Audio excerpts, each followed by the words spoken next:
Welcome to Pointers for Parents and Teachers with my mother, Carmen Miller. In the last episode, I talked about my experiences, both personally and professionally, my why, that shaped the pointers I use to help Drew go from hurt to helper. It is my hope that at the very least, maybe these pointers will give you a place to start when you sit down to have these conversations with your kids. Now, this seems like a good time for a disclaimer. Do I have all the answers? Trust me, I do not. Numbers 3 and 4 below apply to me 24/7. Every child, every person is different. Every situation is different. And I know from my professional experience that there is no cookie cutter, one size fits all solution for anything. We're all too beautifully complex for that. But what I can hang my hat on at the end of the day is that we got through some very difficult social and emotional situations together using these techniques. So, drum roll, please. The 7 pointers for parents to help your kid deal with a mean kid. Number 1, their hearts hurt. I discussed scenarios with Drew that might cause a child to have a hurting heart. I explained that we have no idea what kids are dealing with at home. It could be something as simple as not getting enough rest to a bigger issue like abuse. I was always very open and honest with Drew about the world, and he knew I advocated for kids who were abused and neglected. Did I share the gory details? Of course not. But I didn't sugarcoat tragedy either, and that is exactly what I saw. Tragedy, the loss of childhoods, and sometimes even the loss of life. Hurt people hurt people. So to make this easy to remember, I told Drew that happy hearts don't hurt others. Number 2, there's no such thing as a bad kid. Now, Drew argued with me on this one. You're probably thinking, he's right. He insisted there really were bad kids, Mom. He'd seen them. I assured him that there were hurt kids, hungry kids, scared kids, all kinds of kids, but there were no bad kids. I told him that sometimes behavior is bad, but that does not make the child bad. Many times those behaviors are cries for help or signs that a child does not know what to do with all the big feelings they're carrying. At the very least, those behaviors show us that their hearts are hurting, which was really all he needed to know. And I reminded him of times he made mistakes that easily could have been viewed as bad, and I asked him to imagine people calling him a bad kid because of something he had done. Yikes. He agreed that didn't seem fair, and I assured him it wasn't. This leads to numbers 3 and 4.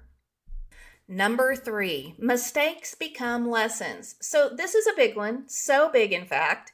It continues throughout our lifetimes. Mistakes are learning opportunities. Of course, not every mistake turns into a lesson right away. Sometimes repeated mistakes happen because self-control is still developing. I mean, we have to remember that we're dealing with young children. They're not many adults. And sometimes when repeated mistakes don't make that lesson impression and a child is consciously making poor choices, it can be helpful to refer back to numbers 1 and 2. So our declaration at L365 speaks to this. No one is perfect. We all have strengths and weaknesses. We all make mistakes. Mistakes become lessons. We are always learning, so we must always be kind. Speaking of everyone having strengths and weaknesses, number 4, we are all naughty and nice. This one doesn't need much explanation. It speaks for itself. From holiday carols to school assemblies, norm society has ingrained in our brains that we are either or, when in fact we are both and. And no, it is not subjective. It is a fact. We are all human. And remember number 3? Number 5, sad can look like mad and hurt can look like mean. So as I mentioned in number 1, people who are sad or hurt often act mad or mean. But why? The most straightforward answer is safety.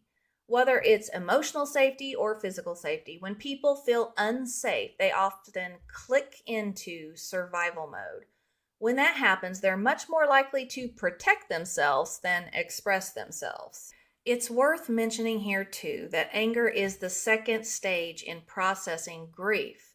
So, grief may not be something that comes to mind when thinking about why a child might be mean, but grief is a word used to describe deep loss. Sometimes the heartache described in number one becomes too much for a little one to carry, yet we're expecting them to process complicated emotional grief and go on about their day and be good.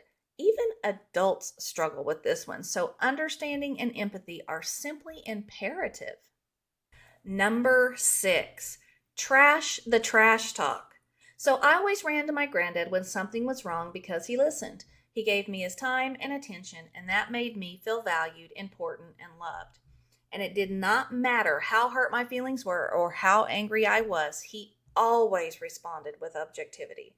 This was such a gift because it gave me a neutral space to process my feelings. Never once did I walk away feeling even more hurt or angry because he trashed the villain in my story or got all worked up with me. So, because of this, it felt safe to go to him with anything. You may or may not be surprised how often kids are simply repeating the negative things they hear from the adults in their lives. We may think our kids never listen, but the truth is they are listening to everything. Whether you're trashing a neighbor, a politician, a teacher, a coach, or even a sports team, they hear you and they love you. And because they love you, they will repeat what you say. I call that the parrot promise. Your kid will parrot you.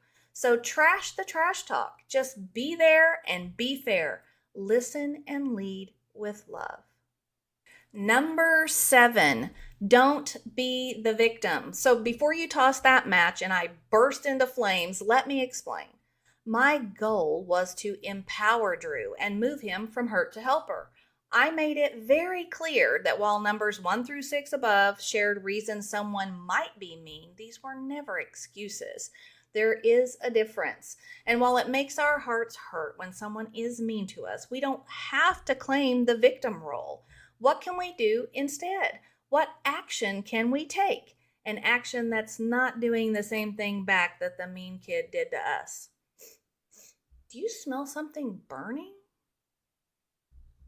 Okay, now one action your child can take to go from hurt to helper. So I encouraged Drew to reach out to the next child who was mean to him.